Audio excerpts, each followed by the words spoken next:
The topic about which I've been asked to speak tonight is the making of an investment banker. And I would start by saying investment banking is hard. It's also extraordinarily rewarding. It's fiercely competitive. Most people in this room won't succeed as investment bankers. Or maybe not in this room, but in most rooms, to most groups of people to whom I speak, most of them would not succeed in investment banking.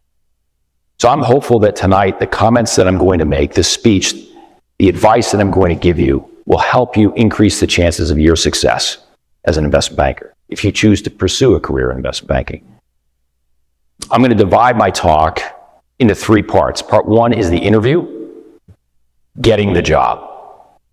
Part 2 is keeping the job, how to succeed as a young analyst or associate investment banker. And part 3 is excelling at the job, how to become an elite senior investment banker. So part 1, the interview. So all of you are at this incredibly competitive, fantastic university. All of you have great grades, hopefully. And you're all here tonight because you want to learn. You want to better yourselves. You want to improve your chances of getting a job in investment banking and of having a successful career in investment banking. Those are all very, very, very good things. So I'm going to give you 4 pieces of advice around the interview, which if you follow, will help you walk out of that interview with a job offer. Now, I'm assuming that you will satisfy the basic requirements of an interview. So this list is not exhaustive. It's 4 things that you need to do on top of the basic requirements of an interview. And there are many. I'm assuming, for example, that you have done research on the company for which you are interviewing. I'm assuming that you can project confidence in the interview. I'm assuming you can walk someone, an interviewer, through your resume. I'm assuming those things and a whole host of other givens that I'm going to stipulate that hopefully you've satisfied. In addition to those, here are 4 pieces of advice I would give you. 2 things you should do prior to the interview, 2 things you should do in the interview. Prior to the interview, all of you should be reading the Wall Street Journal every single day. Read the Wall Street Journal every single day. 3 articles from the Wall Street Journal. 1 article on a macroeconomic topic like inflation or interest rates. 1 article on a specific industry, company, or transaction. So for example, a recent merger transaction that's been announced, or a recent IPO that's been announced, or a company that's recently announced earnings. There'll be an article about whether those earnings are good or bad and why. 1 article on a specific company, transaction. And thirdly, an article from the op-ed page. 3 articles every day, no matter what, no exceptions. It'll take about 15 minutes a day. It's not hard. If you do that, you'll be amazed at how much you know, how much you've learned after 6 months or 12 months. You'll be amazed. You will know an incredible amount substantively after 6 months or a year. You will also, by the way, begin to decipher the jargon that we use as investment bankers, the jargon that we speak in. And that will help you in your interview and in your job. So read the Wall Street Journal, start reading it early on, every day, 3 articles, 15 minutes. Second thing you should do before the interview, become familiar with the 3 financial statements. Become familiar with the 3 financial statements. Know what they are. If you don't know now, that's okay. Look them up. Ideally, take a class in financial accounting. And be facile with how these financial statements interact with each other and be able to analyze them at least at a basic level. Be familiar with the 3 financial statements. 2 things you should do in the interview. 1, what topic do people enjoy talking about the most? Answer is Themselves. very good. Themselves. That may sound cynical, but that is a psychological fact. People enjoy most talking about themselves. So in the interview, you want to get the interviewer to talk about himself or herself. That should be a primary goal.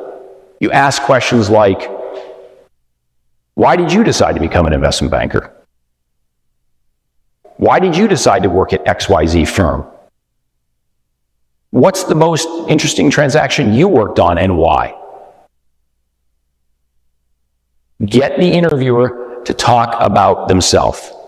If you do that, they're going to enjoy the interview a lot more, which is good for you, 1. And 2, by asking these questions, these personal questions, you will elicit the most authentic and genuine responses. You will learn the most. So get the interviewer to talk about himself or herself.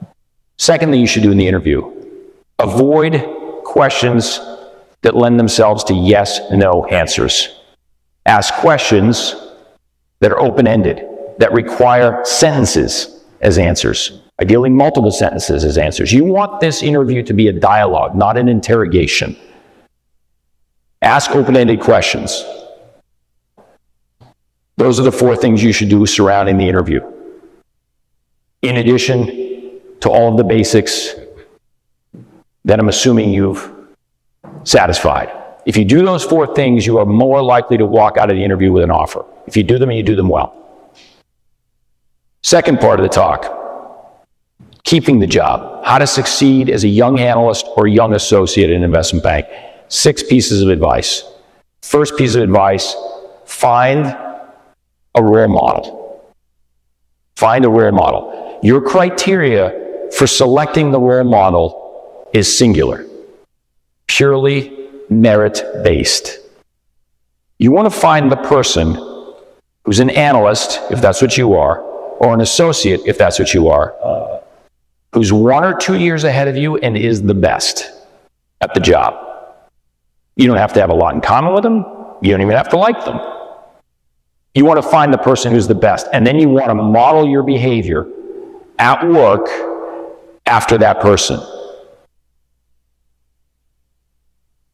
There's no reason to recreate the wheel, right? If someone's doing the job very, very well and is generally recognized as being very, very good, in fact, maybe the best, watch that person, study that person, learn as much as you can by watching them, and then model your behavior after them.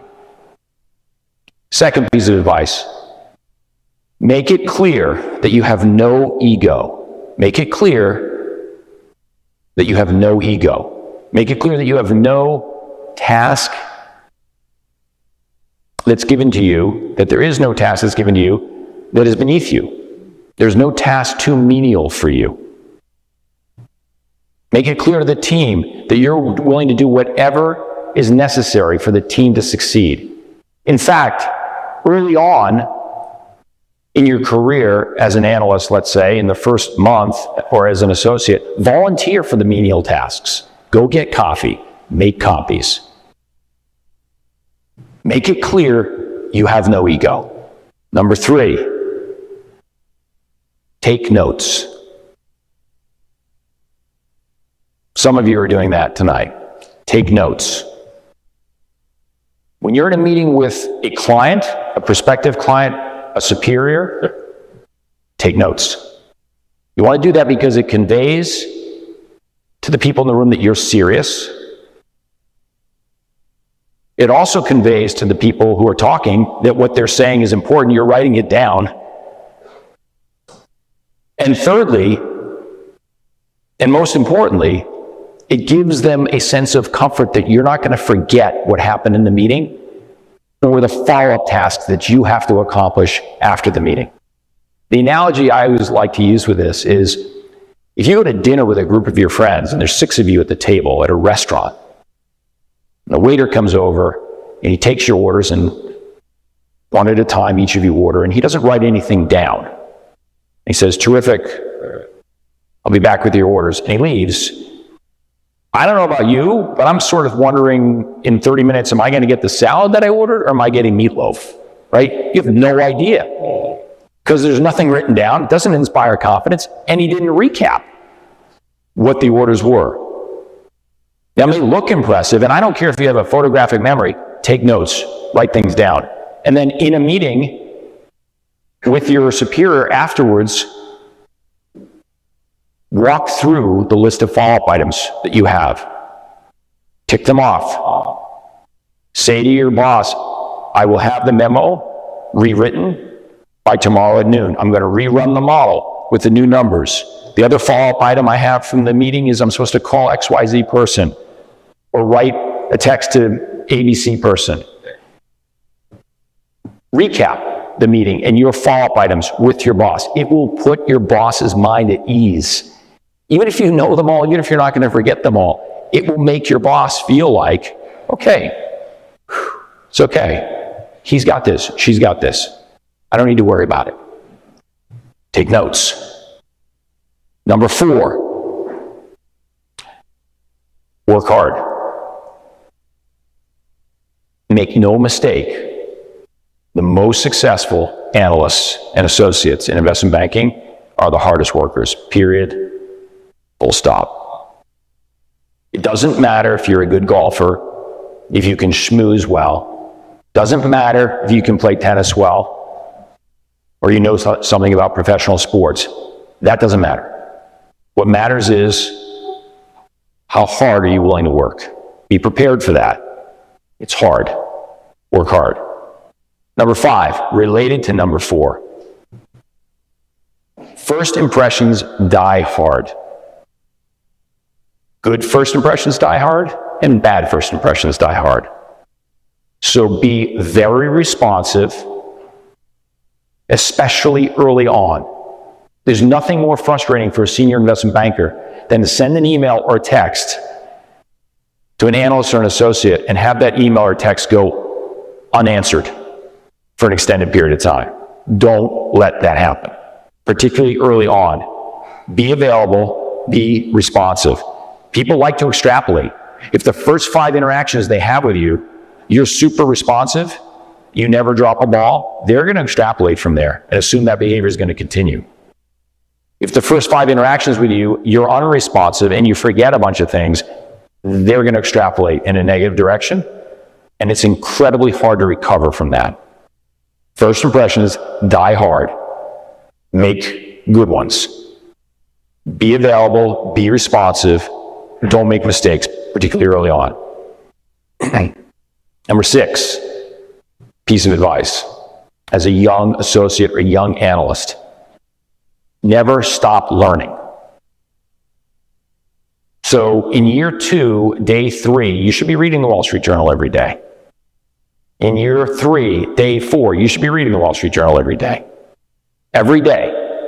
You may read more articles, you may read different articles, but read it every day. Ask questions of your peers, ask questions of your superiors. Approach the 2nd and 3rd year the same way you approached the interview, with that same zest, zeal, that same sense of intensity.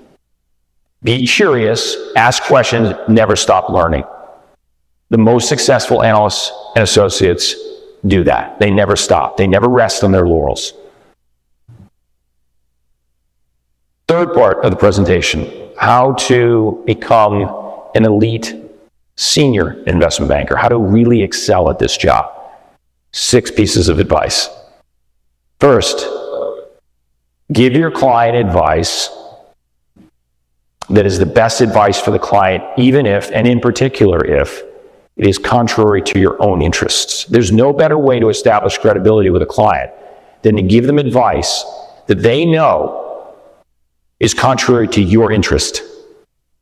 Give that advice, no matter what.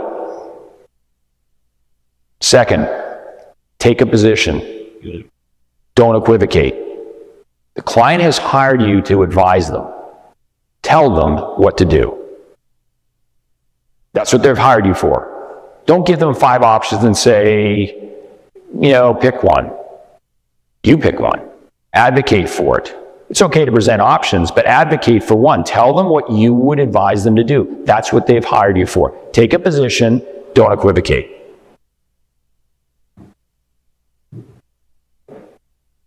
Number 3, embrace and relish in adversity. Adversity is what makes you better, stronger at this job. Relish it. It's easy particularly for young professionals these days, to want to take shortcuts. It's easy in particular because we have phones and the internet, and there's a lot of answers at our fingertips now, right?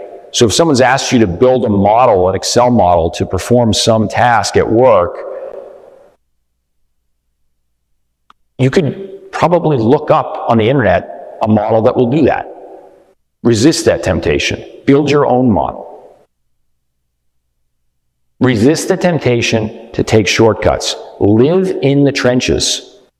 Because the best investment bankers lived in the trenches.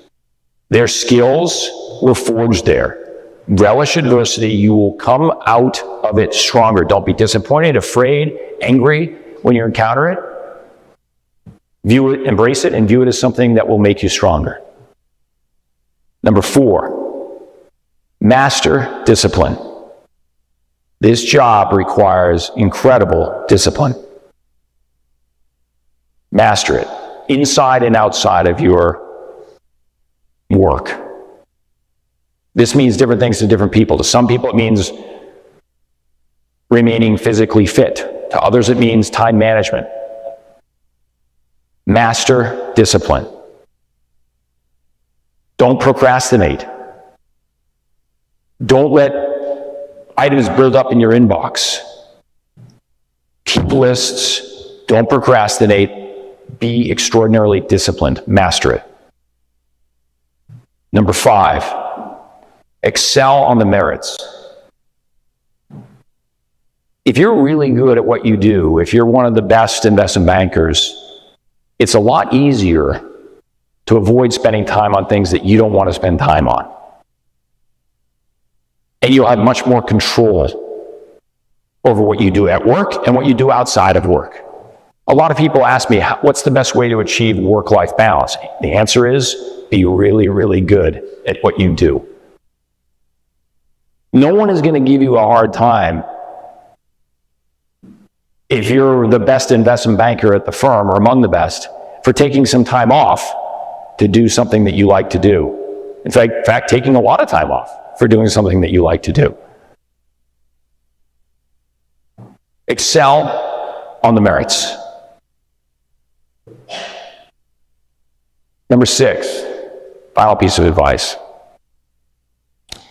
Never, ever give up. Adopt that mantra as part of your life. Don't take no for an answer. Apply this in everything you do, from getting reservations at a restaurant, to getting a job, to getting a new client. Never, ever, ever, ever, ever give up. Don't take no for an answer. What separates the good investment bankers from the great investment bankers is the great investment bankers never, ever give up.